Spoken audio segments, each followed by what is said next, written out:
Hello everyone, and happy Thanksgiving 2021. Welcome to another Adventures with Alchemy. I am your host, Christian Diaz, aka Skipper Cristian. This year we're going to tantalize your taste buds with two very fun things. Okay, we're going to do a side dish and we're going to do a cocktail. Our side dish is a potato dish called a potato stack. It's you could do this with cheese and herbs and butter, and it's delicious and simple. You can make it at home with relatively little effort, and you can impress your friends with it. Really fun. The other is going to be a really good fall apple cider cocktail, maybe a little bourbon or something. All right, so stick around, and yeah, let's learn a thing or two. Okay, let's get started. So let's begin with our mise en place. You want to get a bag of Yukon Gold potatoes, some fresh Italian parsley. This from here is where you can choose. Traditionally you can use is Parmesan cheese. I like using Manchego, or even combining Manchego with Parmesan. That's what we're gonna do. A little Italian, a little Spanish, real nice. We're gonna take our potatoes, we're gonna peel them, store them in water as you're peeling so they don't turn brown and oxidize too fast. And then we're gonna cut up our herbs and shred our cheese. Get some butter and melt it. Get a nice stick of butter and melt it because we're gonna toss our potatoes in there.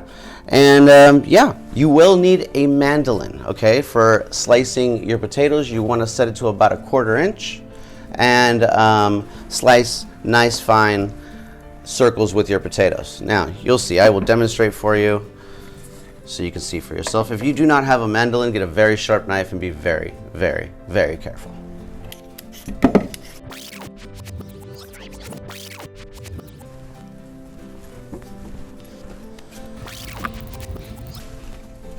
So now that we've prepped out our herbs and our cheeses, we have our butter melting in the microwave right now.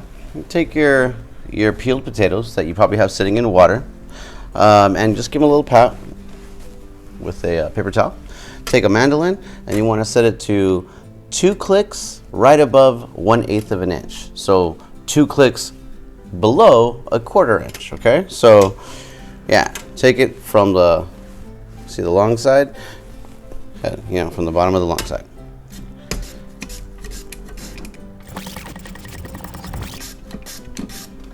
Now that we have our potatoes sliced up, this is what you're looking for, something like that, like a chip. We have our cheese shredded, we have our parsley finely chopped, and we have our butter melted. So now what we're going to do is we're going to prep our muffin pan. You're going to take a little butter and just kind of lightly coat each butter tin. Then we're going to put the rest of the butter in here along with everything else, and we're going to toss it all together. A little salt, a little pepper, and then we'll move on. So let's start. What I do is I'll take a little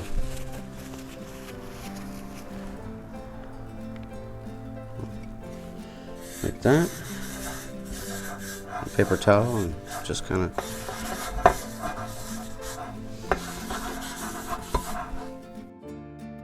so we're going to take our butter and we're just going to pour it on in. After we have taken a little bit and glazed our pan. Next we will add our cheese. Start with your Parmesan. I mean, you don't have to start with your Parmesan, start with whatever cheese you want. I mean, next we're going to add our Manchego. And then next we're going to add our fresh herbs. So at this point, get some gloves on and just give it a good mix. Try to evenly coat every slice of potato, pepper, salt.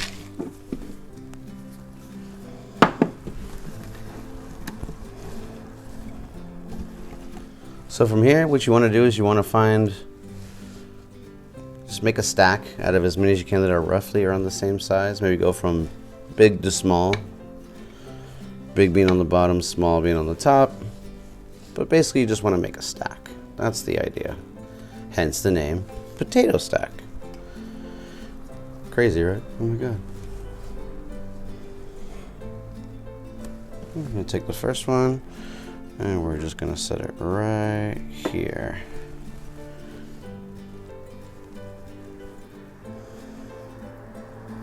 So now that we have our potatoes ready, stacked, they're ready for the oven. Your oven should be at about 375. Hopefully you turned on your oven. Probably should have said in the beginning, 350 is where you want to preheat it at, and bump it up to 375, 380, depending on your oven, and pop these bad boys in for about 35 minutes. Now when I say about, it's because everybody's oven is different. So I say roughly 35, no more than 40. You can always double check by taking a knife and just poking it through to see if it's completely cooked. You shouldn't hear like a crunch or anything. It should just go right through like a mashed potato sort of, but not so soft that it's just mush. So keep an eye on it, you know, after about 30 minutes, start keeping an eye on it. Here we go. Okay, well, there you have it. Done, plated, beautiful, ready to eat. This is perfect with the spiraled ham. I love spiraled ham. I usually don't eat a whole lot of turkey. It's not my favorite thing. Unless I have a lot of family coming over, I don't really make turkey. I make a big spiraled ham for my family. And this is one of our favorite dishes to eat with our spiraled ham. So if you'd like to learn how to make that ham, make sure to check out last year's Thanksgiving video where we actually have a video on how to do that. So here's the stacked potatoes. I hope you've enjoyed following along, and I hope you enjoy even more tasting these bad boys. Just get a little piece here. See how easy it just cuts right on through? There shouldn't be any crunch or anything like that.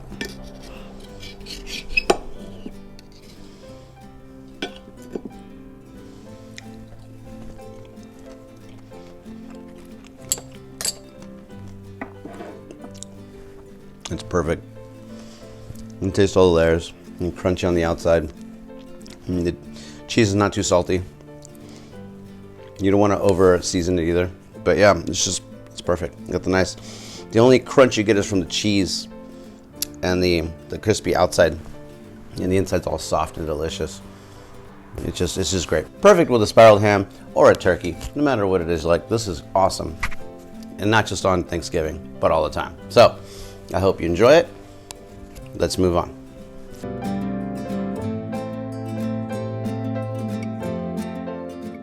So, let's make a cocktail, shall we? It is the fall. And the fall produces a lot of great things, apples being one of them. My family and I love to go to the apple farm, go apple picking. We get to support local farmers. So we love to go to Yucaipa. We love to get our apples. We love to put them in the old school press. I call it old school, I mean like the way they did it 100 years ago, 200 years ago. Take the apples, put them in the press, you get your juice out, you bottle that delicious stuff up, and you can do whatever you want with it. They make their own beers, they make their own ciders, they make their own marmalades, jams, jellies, all kinds of stuff that you can imagine. And it's all amazing. So we love to bring apples and apple juice home from Yucaipa, and we make apple cider with it. We do this every year, and it just comes out fantastic. I use my apple cider to make a glaze for my Thanksgiving ham. We use the apple cider to drink just because it's delicious. And yeah, you can also, you can drink it hot, you can drink it cold. It's just amazing. But you have to take fresh apple juice, some fresh apples, and a few different things, and you have to put some love, and you got to cook it a little bit. So I have created this drink that I call the Fall Cider Sour. Fall cider, and it's sour, okay? Wonderful thing about this cocktail is you can make it hot, or you can make it cold.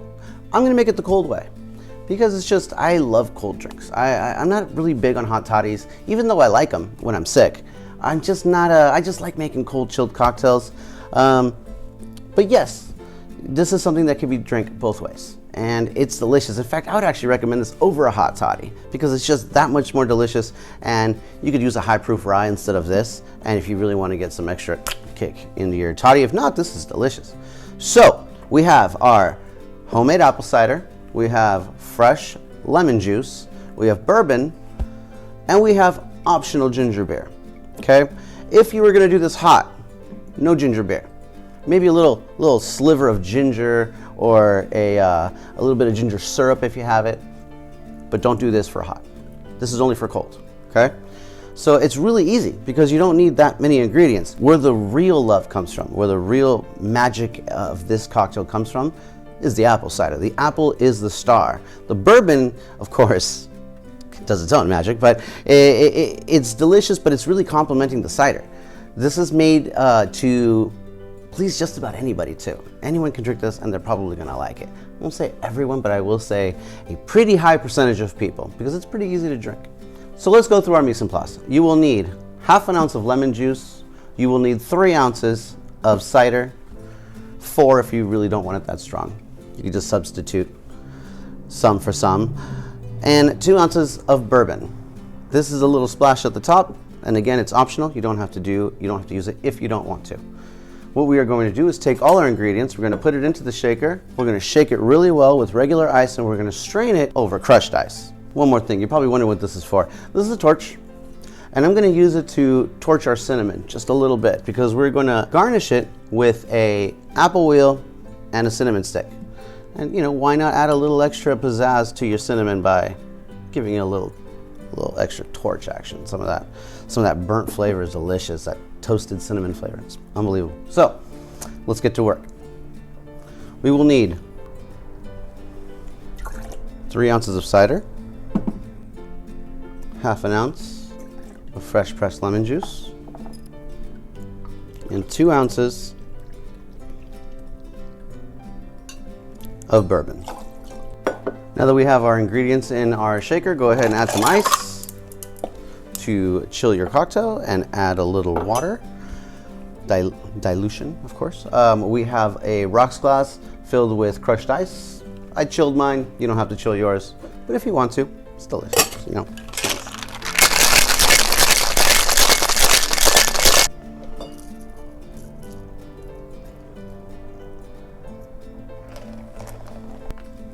Now that you have your drink in your glass, from here we can just take an apple,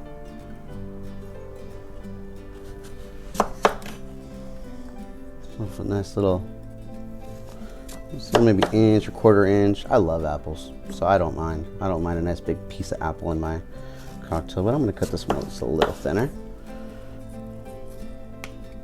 Nice little slit on the middle.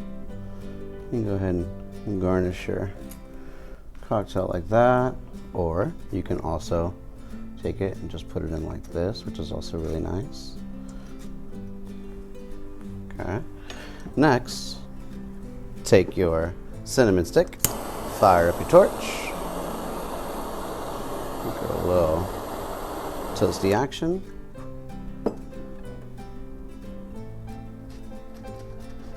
And right in on in. You can actually just set it up like that. And that's nice and pretty.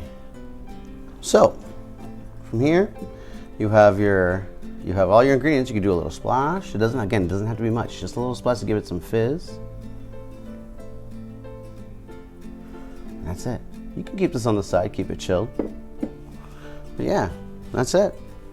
There you go. Your Fall Cider Sour. Cheers, my friends. Have a very, very wonderful fall. I hope you're having a great Thanksgiving, or had a great Thanksgiving, whatever the case may be when you see this video. So, I bid you all a happy fall. Cheers to you all.